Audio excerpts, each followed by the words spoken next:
Welcome everybody, and thank you very much for the nice introduction and of course the chance to be part of this webinar.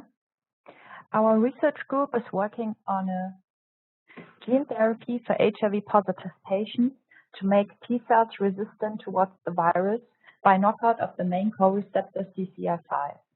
This might enable patients to control viral replication even without or in reduced antiretroviral therapy and stop the progression to AIDS.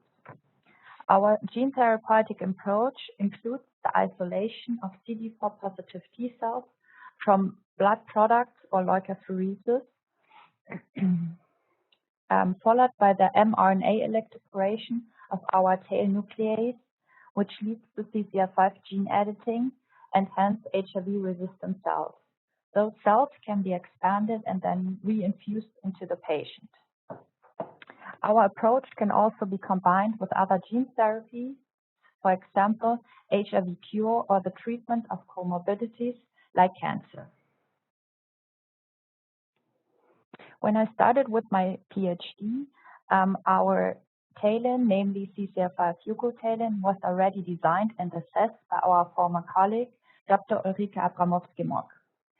Aim of my project was to finish the preclinical studies within the first 1.5 years and have all the data and information ready for the clinical application and finally submit the clinical protocol for manufacturing within 3 years.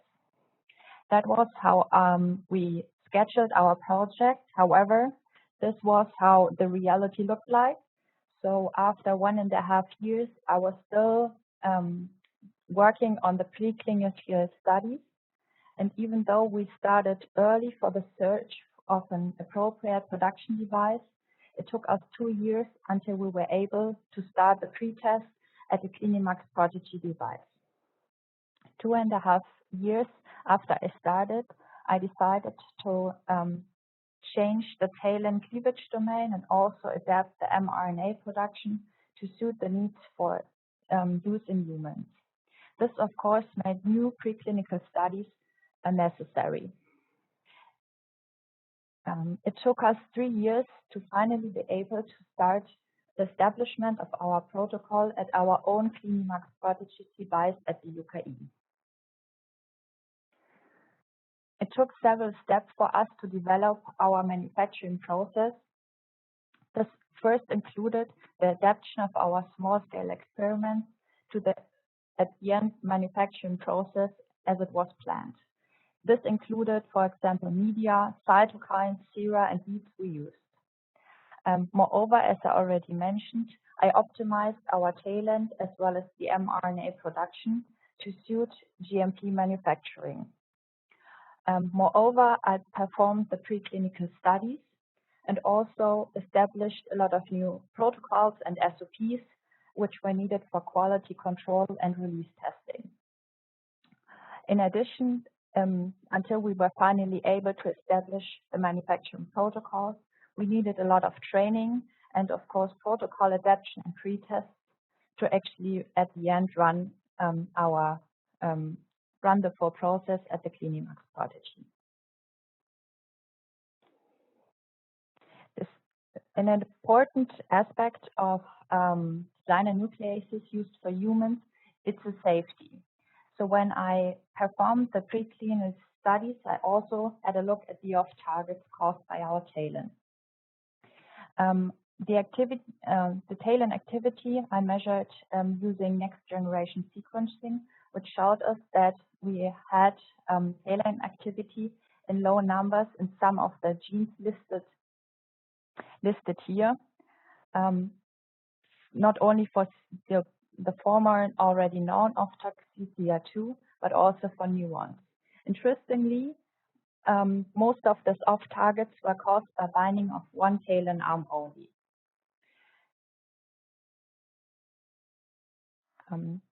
So far, we used a homodimeric cleavage domain of HOC1 in our TALEN. Due to the off-targets we found, I exchanged this cleavage domain to an obligate heterodimeric HOC1 version. This variant suppresses the formation of dimers with just left or just right TALEN. As you can see here in this chart, we found two variants which showed CCR5 gene editing rates without any activity in the former homodimeric off-target GPC5. With that, we were able to reduce the number of possible off-targets and increase the safety of our TALEN.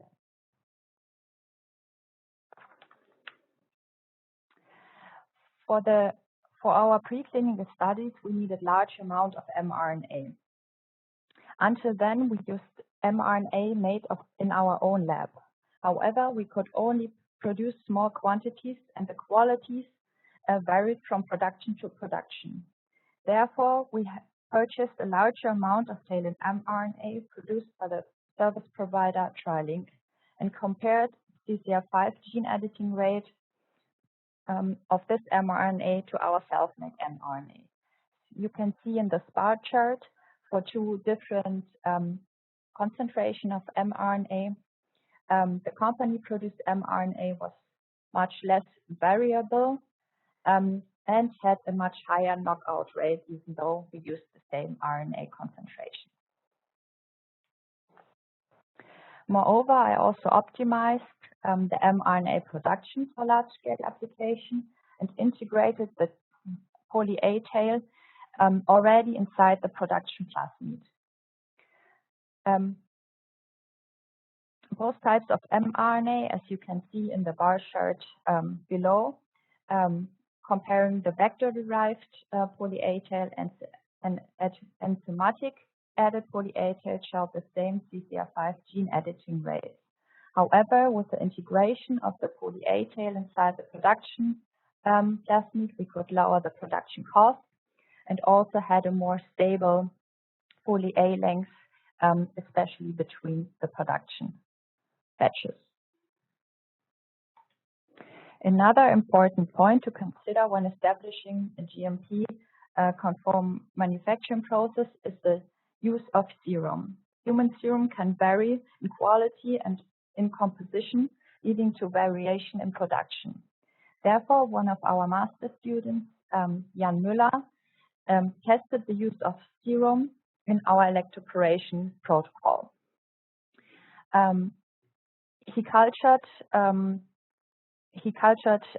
T cells without serum or with serum, as well as with serum just added after electroporation, and checked the number of dead and apoptotic cells 2 and 5 days after electroporation, showing that a cultivation without serum leads to higher dead and apoptotic cells in our electroporation process. In order to perform several runs at the CliniMACS Prodigy, we needed again very large amounts of TALEN mRNA now for our new optimized TALEN. To perform our runs with mRNA that was already produced under GMP-like conditions and at the end with the same protocol as later on planned for the clinical studies, we purchased our mRNA from BioNTech. We chose this company due to the close production site, which made an easier and shorter delivery possible. Here you see in the bar chart titration of this mRNA in small-scale experiments from 1 to 10 microgram of mRNA per TALEN arm and 2 million cells. With the 10 microgram, we were able to reach up 60% CCR5 gene editing and about 10% CCR2 off-target editing. For the first run at the CliniMACS Prodigy, we decided to use 6 microgram of TALEN mRNA per 2 million cells for each arm to reach about a gene editing rate of CCR5 of 50%.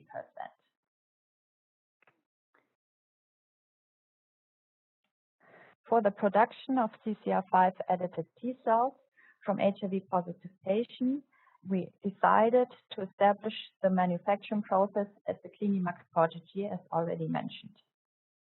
Its closed and automated system increases the safety when working with HIV-positive material. Moreover, we were able to use fascicles and or leukapheresis to enrich our CD4-positive T cells. Furthermore, with a device, we were able to not only perform transfection via electroporation, but also viral transduction and adapt the system to different cell types and gene therapeutic products whenever we want to establish a new gene therapy product. This is then schematic overview of our manufacturing process for the CCR5 edited T cells. Our whole process takes 12 days. For the cell cultivation, we use T cell medium with 3% human serum, as well as interleukin 7 and 15. On day 0, we start with the installation of the tubing set and the integrity test, followed by separation of CD4 positive T cells via magnetic beads and the activation of T cells via CD3 and CD29 beads. The electroporation with our heterodimeric TALEN was performed on day 3, followed by expansion of the cells from day 4 to 11 with daily media exchange and with shaking. We performed harvest of the cell on day 12. During the whole process, we took samples, as indicated by the blue triangles, during the whole process to monitor the results.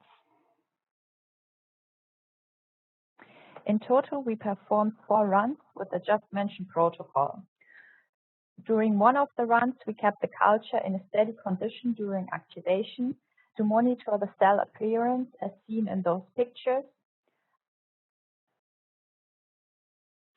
They showed the same pattern and cell growth as cells from our small-scale experiments. Except for run 2, as you can see here in this graph, we expanded up to 1.7 to 5 times 10 to the 9 cells by starting with 2 or 1.4 times 10 to the 8 cells respectively. During run 2, we had failure of the CO2 supply during the activation phase of the T cells, which probably caused the proliferation stop you can see here in the cell numbers. This was also visible in the cell viability. While we had high viability in run 1, 3, and 4, between 86 and 91%, the viability was lower during run 2. The purity was high for all runs, and we had up to 99% CD3 positive cells in our final product. We also had a look at the phenotype of the T cells from the final product, and most of the T cells were effector memory T cells, followed by long-lived central memory T cells, and some stem cell-like memory T cells in run 3, 4, and 2. In order to find the optimal time point for our in-process control of the gene editing rate, we monitored the CCR5 editing rate over the whole process. As this graph shows on the left side,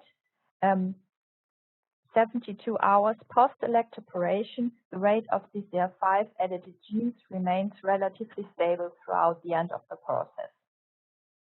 This means the success of the gene editing can be already determined on day 6 of the process, leaving enough time to prepare the patient for infusion. As I already mentioned, we started with 6 micrograms of TALEN mRNA per 2 million cells for each arm, plus an overhang. However, due to the high amount you can see here for run 1, we decided to reduce the mRNA amount we use for the second run. and also used the same amount during run 3. However, here we had elevated CCR2 off-target gene editing. Therefore, we reduced again the mRNA amount during run 4 to about a quarter of the previously used mRNA amount in run 1. Here we saw that we still have high CCR5 gene edit rates of about 65% with very low CCR2 off-target rates. This showed us that it's not this easy to just upscale the used mRNA amount from our small-scale experiments, but luckily we needed a much lower mRNA amount at the processes at the CliniMACS Prodigy. Currently, we are working on the combination of our CCR5 knockout approach with the CAR T-cell therapy for the treatment of HIV-positive cancer patients. Therefore, we are again testing the usage of human serum as well as antiretroviral substances in the GMP manufacturing process.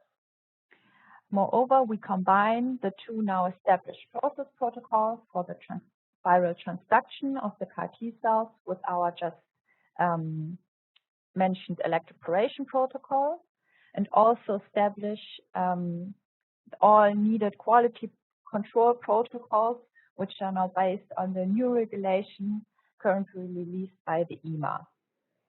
And just to give you a short impression of what we will test now, so this is a list of all the tests we will perform during our establishing runs, and in bold you see everything that is probably at the end will be required for product release. To sum up, we successfully established the GMP-compatible mRNA electroporation at the CliniMACS Prodigy. We expanded up to 5 times 10 to the 9 cells with a high viability and purity of CD3 positive cells. We had 25 to 63% of total cell with a central memory T cell phenotype, and even with low amount of mRNA, we had still high CCR5 editing rates with very low off-target activity. And what we learned from our GMP manufacturing was that the planning of a GMP process is very different from what we know in academic research. And it also took much longer than we expected and was very costly. And most importantly, probably, that during such an establishment of a GMP manufacturing process, you need a lot of expertise and help from others, which we luckily had. So thank you very much for your attention. And first, I want to thank Fehse, my supervisor, and of course everybody from my group who helped me during the establishment of the protocol, and Jan Müller for doing the experiments with the serum. Of course, our transfusion medicine unit and the blood donors, and a special thanks goes to the people from Miltenyi who really helped me with the expertise to establish such a protocol, for Kerstin Cornelius and Anne Kuchen for helping with the Max Fund, and the group of Professor Wilimski, where we could make our first attempts at the Prodigy, and of course our cell sorting unit at the UK. Good afternoon, everybody, and thank you for giving me the opportunity to present our work in this webinar. So today I will talk to you about automated generation of gene-edited CAR T cells at clinical scale. But first, let me just tell you what we are interested in our institute in Freiburg. Our efforts are driven to develop innovative cell and gene therapies for primary immune disorders, for chronic infections like HIV or cancer in terms of CAR T cells.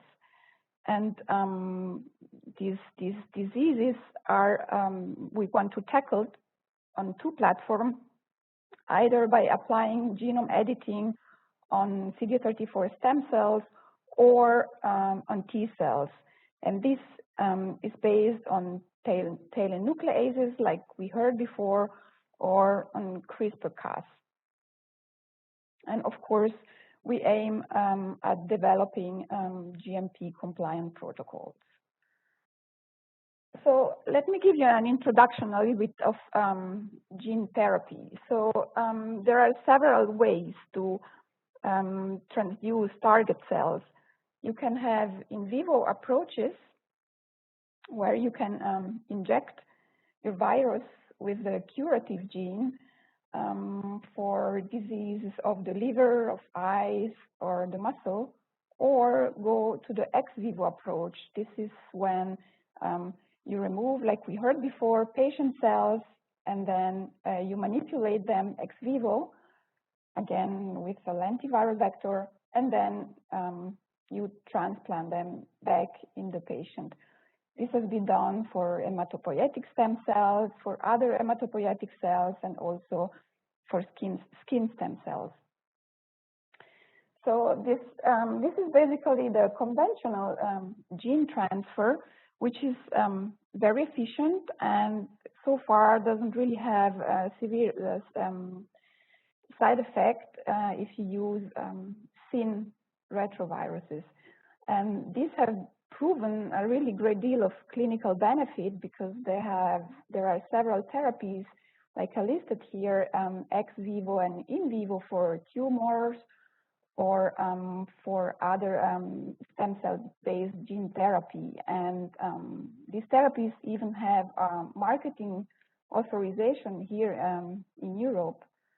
But there is, let's say, a disadvantage that you cannot use these approaches for certain pathologies, like for RAG1 deficiencies, where a special temporal regulation is required, or where levels of gene expressions are really important. So for this, then you will move and use precision genome surgery, where you can directly correct the disease causing mutations. You can disrupt disease-associated genes, but of course, here too we have a downside that the biological consequences of off-target effects are not well understood. And I will get back to that at the end of my talk. So targeted genome editing harness double-strand break repair pathways, and there are two main pathways.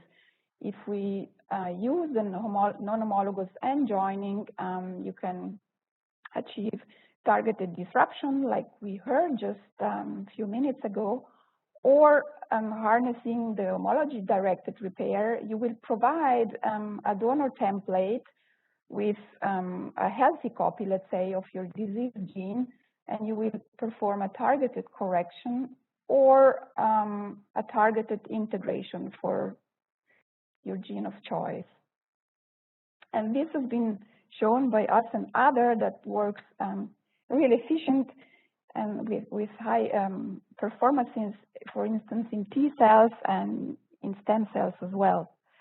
And so far, there are these three platforms that I've listed here are already in the clinical translation, and there are clinical studies using zinc finger, TALEN, and CRISPR-Cas. CRISPR-Cas being the platform who has the most clinical studies for the time being. So let me show you now what we've done to manufacture CAR T cells. So the generation of universal CAR T cells, let's say, is a step further than the autologous product, where you have the patient, where you collect these cells, you isolate them, and then you transfer your CAR. Then you just freeze the product and you give it back to the patient. So you have one product, one patient. Whereas universal CAR T cells, it's an allogeneic product where you take an healthy donor You collect their cells, you transfer your CAR, then you edit the TCR receptor by knocking it out. And so basically manufacturing universal CAR T cells where you can freeze many doses, and for that then apply them to many patients.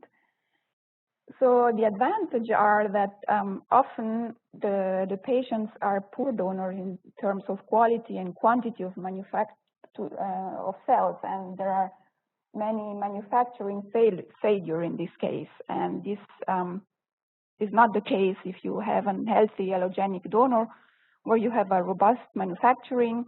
You can stock your cells, you have them off the shelf, they are available right now, the production cost lowers, you can redose, and you eliminate alloreactivity. In fact, this is an overview of several CAR T cells products that have been tested, and you can see that many of them are so-called universal CAR T cells where the targeted gene is the track locus to remove the TCR receptor, and all of these have been proven in the preclinical tests, have been proven not to be alloreactivity. So this is the route we also chose. We also targeted the track locus with CRISPR and TALEN nucleases. Here you can see the activity of those two CRISPR-Cas guide that we had and the TALEN, and then we moved on with the CRISPR number 3 and TALEN, and we assessed the specificity by amplicon sequencing, and we found in the CRISPR system 1 off-target and in the TALEN no off-target. And TALEN being more active, then we moved on. We kept the TALEN, and we aimed at producing this CAR T cell in an automated fashion on the CliniMACS Prodigy that was just presented before. And this is our workflow. So on day 0, we select CD4 and CD8, we activate them. On day 1, then we transduce the cells with with a lentiCAR. Then day 3, we electroporate the cells with the TALEN, and at the end of the culture, then we perform a TCR alpha beta depletion. So at first, then we establish in a small scale knockout of TCR receptor, and we have very good transfer and cell viability, and we also reach 42% TCR knockout. This is measured, of course, on the surface. So then we decided then to move using a large scale setting on the Prodigy, and this was done in collaboration with Miltenyi. And now when we evaluated the product at day 2, after the lentiCAR transfer, and day 4, then you can see that we have about roughly 45% of CAR expression. And when then we look after the TALEN transfer at day 3, TALEN transfer, and after that, then you can see that at day 4, the blue bar is the TCR alpha beta negative cells. Those are the cells that have been knocked out. So we have roughly here as well 40% knockout. Then when you now look at the distribution of the cells, we have the CD8 and CD4 population that has been assessed before in untreated cells, and in the cells before and after the depletion. So you can see that the distribution of CD8, CD4 has remained stable. And when you look at the cellular composition before the selection and after the depletion, then you can really appreciate the enrichment of T cells. And the absence of the other cells. What we've also looked is the indel pattern of these cells during the cultivation. And as you can see from this pie chart, the pattern doesn't change, so we don't have clonal enrichment or deletion of particular indels. And as a functional assay, we then challenged JECO and NALM6 cells who also express CD19. And as you can see, our CAR T cells, the green CAR T cells, are the one post-depletion. They don't really, are not much different than the T cells that we tested before the depletion, or they only have with only the transduction. So we can see a really high cytotoxicity effect because you can see that there is no cytotoxicity with untreated cells, as well as with this control cell line, the K562. So as a summary, we were able to establish a GMP compliant manufacturing protocol to generate TCR alpha beta free CAR T cells at the clinical scale. The cell product had over 99% purity. It maintained potency, so we checked the cytolytic activity, what I showed you, the T cell phenotype. We perform also cytokine release assays. And importantly, we could not detect any off-target activity of the TALEN.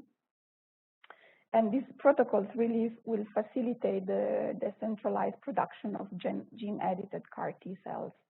And if you want to know more details, then we have published this with Al-Zubi and Locke this year. Now, I talked to you about off-target. So when you use nucleases, this is a question that all the regulatory authorities will ask you because this is very important safety aspects.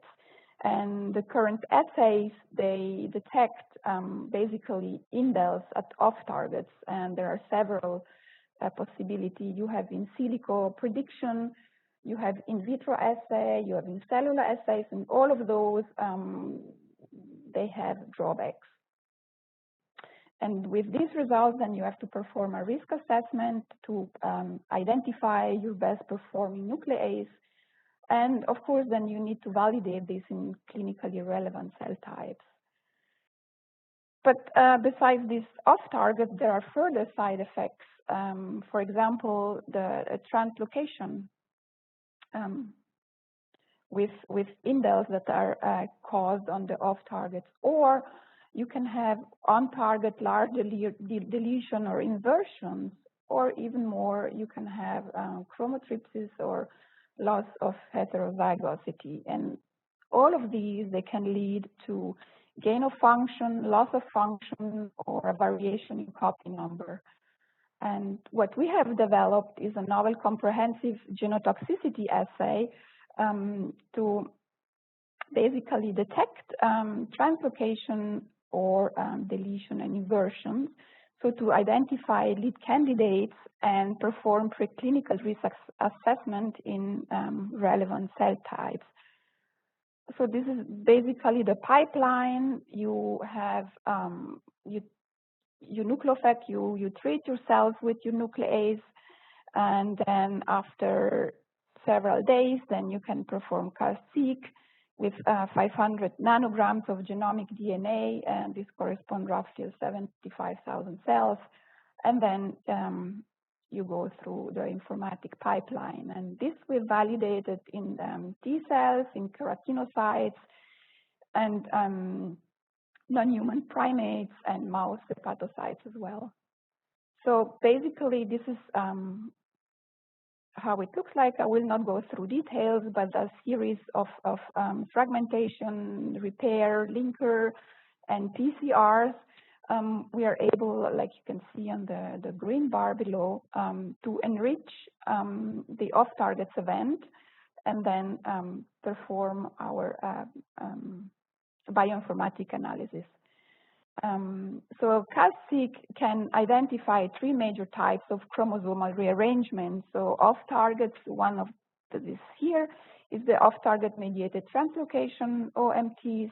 It can detect homology-mediated translocation and also on-target aberration.